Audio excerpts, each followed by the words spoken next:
Yeah, just want to start by acknowledging former First Lady of Texas A&M football, Reveille Nine, who passed away recently. She served as the active mascot from 2015 to 2021, and obviously very aware of how much that means, not only to the football program, but to the university. And so would be remiss to not start with that. Excited for this week, blackout back at Kyle Field, so love for the fans to come out donning the all black like we did last year. Thought we created an unbelievable atmosphere in Kyle Field last year when we did that, and so wanted to repeat that. And so looking forward to that. I kind of wore the all black today to try to set that off the right way. Appreciate the Yankees shirt in the back.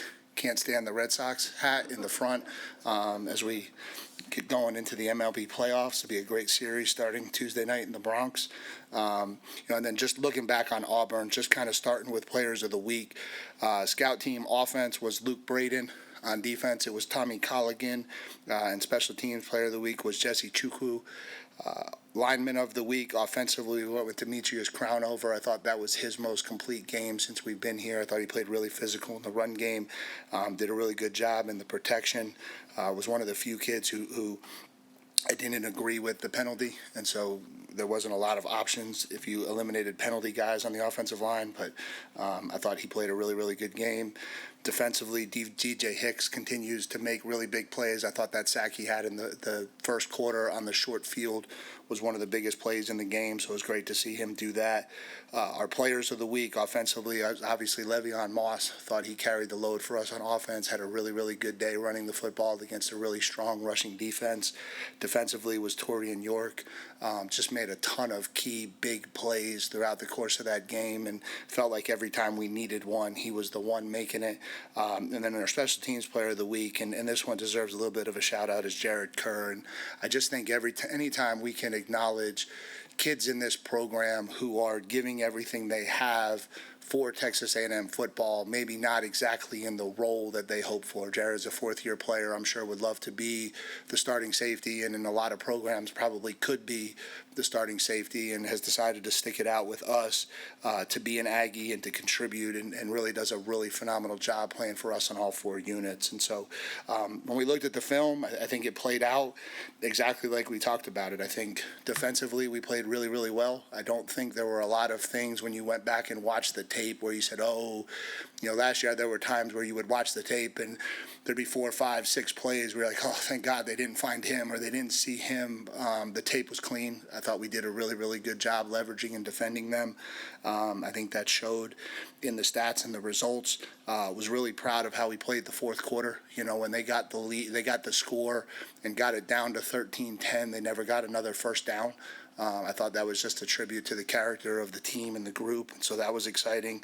Offensively, we moved the ball well. We were efficient. We made 15 explosive plays. We threw the ball well. We were 15 of 22. We just had too many penalties. And penalties kill drives, and we had too many penalties kill explosive plays, kill drives, kill our rhythm, and just ultimately kill our ability to score. And so it's a problem. It's something that we have to get fixed and addressed. It was a very, very strong point of our meetings this morning, and we won't continue to win games if we don't solve that problem. And so that's Auburn. Moving on to Mississippi State. Excited to be back at home in Kyle Field, excited to play another really talented SEC football team, and I'm sure Kyle Field will be rocking Saturday night, and so just excited to get back at it. From there, we'll open it up to questions. Coach, second row, Olin. Yeah, Mike, I'm going to be like Mark Passwaters and ask you a couple of questions, if you don't mind. Hey, why don't we just make this the OB press conference? I was looking it up, and I think it's pretty obvious, but since the, first play of the second half against UTSA in the opener, you guys have, I think, given up like 2.5 yards a carry. The run defense has been so well. Without asking for state secrets, can you reveal what the reason why y'all have gotten so much better in run defense? Yeah, I think so. This is what I think happens. I think, the standard reaction to poor rush defense is always the D-line isn't good enough, and sometimes that's the case. But For us, that hasn't been. Like, we are firm, we are strong against the run, we hold the point well. What we've had troubles with really since I've been here has been leveraging the football. And that has presented itself in a lot of different ways, whether that's perimeter run game, cracks on the perimeter, getting the ball outside. Sometimes it's our defensive line edges not holding the edge properly. We have gotten beat to the perimeter more than like probably at any point in my career as a defensive coordinator over these 15 months. It has been a constant conversation, emphasis, drill work, everything we can to fix it. I think over the last however many games, we've done a little better job at that. It still reared up a little bit in the Notre Dame game, although I don't think it was quite as bad as it was a year ago against Notre Dame and allowing the breakout runs down the sideline. But if we can keep the ball inside of us, we have a shot. And I think when we do that, the run averages are what they should be. When we don't, we tend to give up the 16s, the 18s, the 40s, the 50s, and then all of a sudden you're giving up 6.5 a carry, and it looks like you have a poor run defense. That's really been the story since I got back. And again, there's a lot of things we're doing to try to fix it. At the end of the day, it's got to show up on the field. It did Saturday. Hopefully it continues to do so. It seemed like Torian might have had the best game of his career at A&M the other day. What does he do? What makes him different? Yeah, I think and I've said this before, like I think he's a throwback in terms of his knowledge of the game, how much he studies the game, his instincts for the game. And so his play speed is so fast, and his ability to read and diagnose things is so fast. And so, like, the perfect comparison, because I was here with both of them, like, you had Edger and Cooper, who probably had a little bit more natural athleticism. You would watch him see plays and maybe not see him quite the fastest, but when he triggered and went, like, it was like, whoa. Torian's the other way. Like, Torian triggers almost sometimes before the play even unfolds. Like, you saw that on the tight end screen. Like, before the tight end even knew he was running the screen, Torian did. And he tracks him down and he gets put through the lineman. And all of a sudden, before the play can ever get going, Torian's there. And that's what he has done really, really well since I've been here. And, you know, I wouldn't even say it's his best game, because I think he did that a lot towards the back half of last year too, when he started to get real comfortable with the system. And so I think that's what he brings. I think that's how come he plays the way he does. Coach to the left, Aaron. Hey, Coach, I also got two for you. First, just what have you seen from Mississippi State this year, and how do you think that Jeff Lebby's turned the team around from last year? Yeah, obviously it's another SEC game. They're an extremely talented team. I think Jeff is a phenomenal offensive coach. I think they do a really, really good job testing you. They'll stretch you sideline to sideline. They stretch you horizontally. They stretch you vertically. They run a spread offense, but they're really physical in how they run the football. I think that's the thing that not a lot of people talk about with that offense, is how committed they are and how much they want to run the football well. And they do that really good. And you can see, like, one of the things as a head coach that you watch kind of like sideline energy, sideline engagement, sideline interaction on the film. And they're an extremely energetic group, which means they've got a lot of confidence in the program and what they're doing. And I'm sure they're going to come in here and play their absolute best football Saturday night. And has Mario opened up to you about facing his former team and what it means to him? No, try not to make a big deal about that. You know, it's just another game for him. Coach front right, Travis. Hey, Mike. I know third down's always been a hallmark of your defenses. Why have y'all been able to be so good this year? Yeah, I don't know. It doesn't feel like we've been great all year, to be honest with you. Obviously, we were Saturday. I think there's been times where we've been good, times where the execution maybe hasn't been what we wanted it to be. I just think it's always a down that we've put a real premium on, and everybody says that. But, like, we emphasize it a lot. We spend a lot of time on it. I enjoy it probably more than I do any other part of the game, and so maybe just personally I get a little bit more excited when it's time to come up with the third down game plan. I just think you have a little bit more flexibility and options in terms of what you can do and how you can do things, and yet such a big part of the game. We talk about it from this regard, like third down is literally 2/3 of the game, because you can be awful on first down, awful on second down, win on third down, and you're off the field. And you could be great on first down, great on second down, and lose third down and be on the field all day. And so it's a huge part of the game. We try to treat it that way.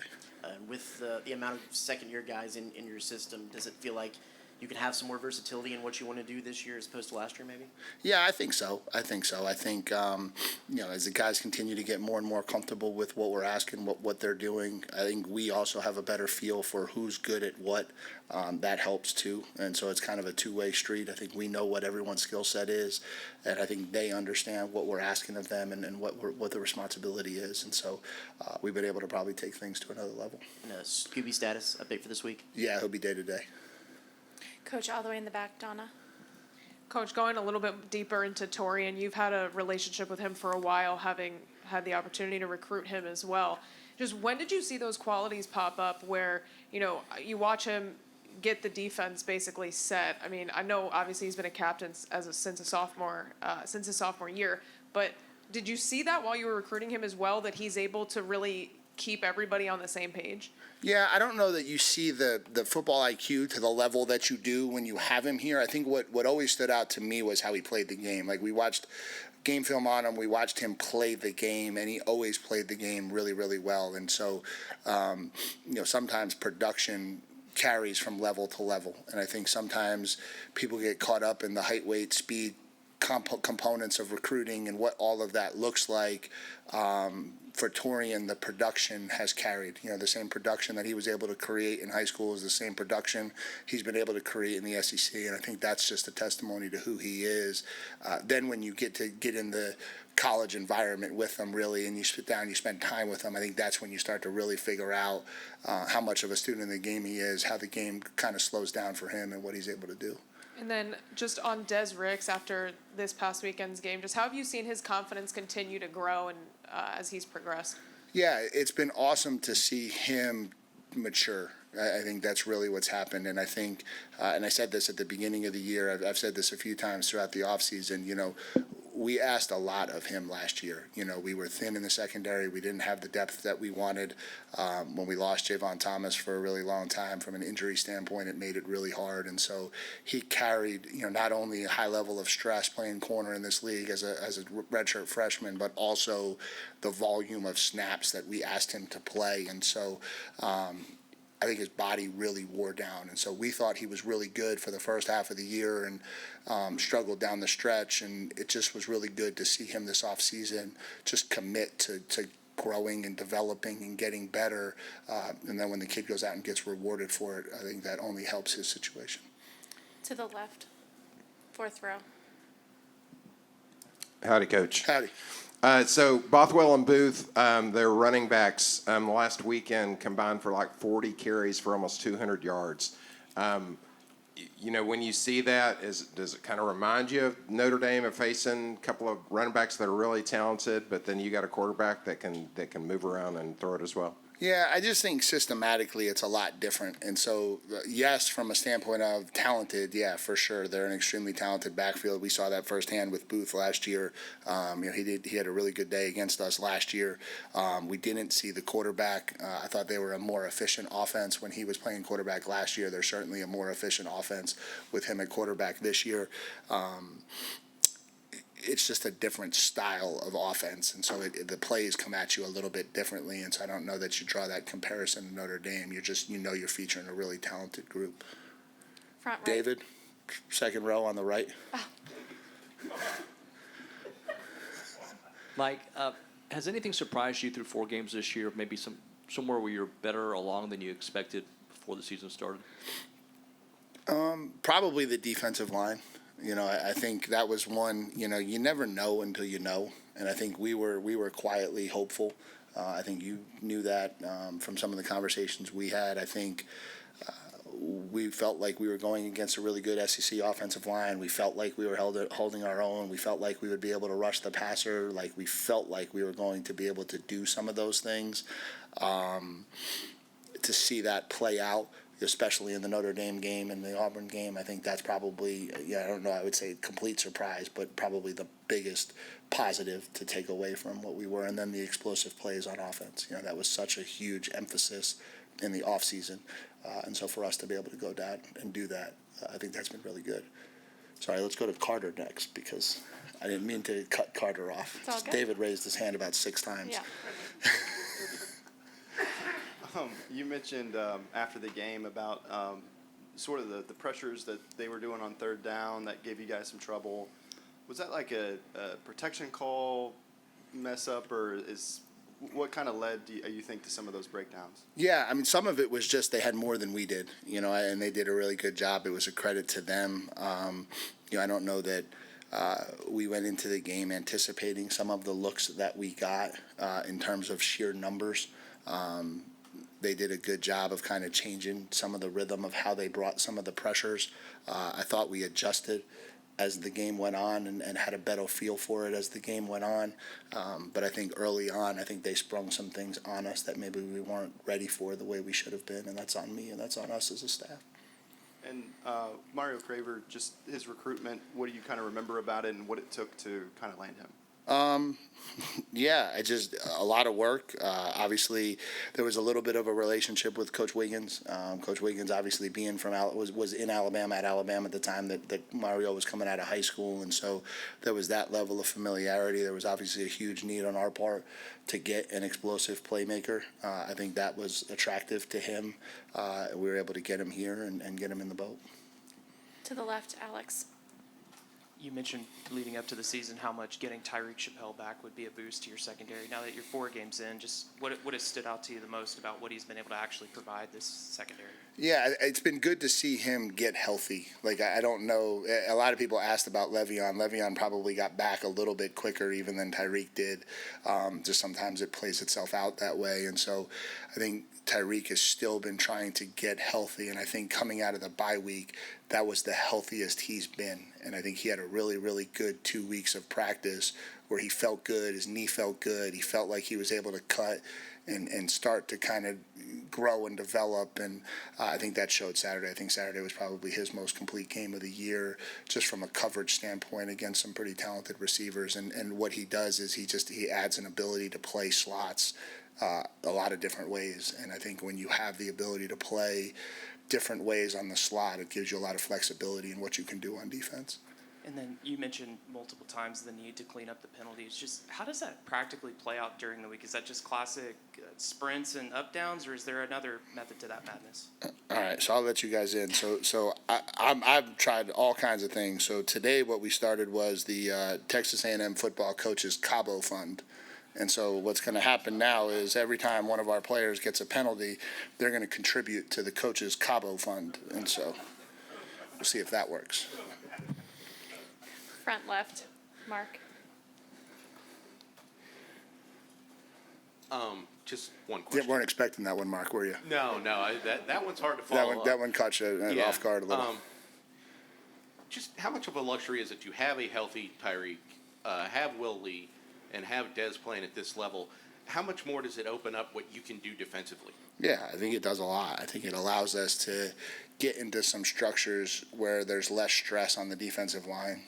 I think one of the balancing acts that maybe not everybody recognizes in this conference is when you play some of the really talented receivers and you don't match up, it forces a lot of what you do on a first and second down basis for your D-line to maybe two gap or try to take away different gaps so you can play short to the run, so you can commit more to coverage. I think the stronger you feel about your secondary cover guys, the more they can get into isolation situations and you can feel comfortable with that, the more that allows the defensive line to be more single gap minded, get on edges, and so I think that whole picture plays together hand in hand. And so, those three kids are playing at a pretty good level right now. If they can continue to do that, I think we have a shot to be pretty decent on defense. Coach will stay to the left. We saw Amari Niblack kind of pop for the first time. what's the kind of schematic advantage of having the diversity of skill sets that's in that tight end room?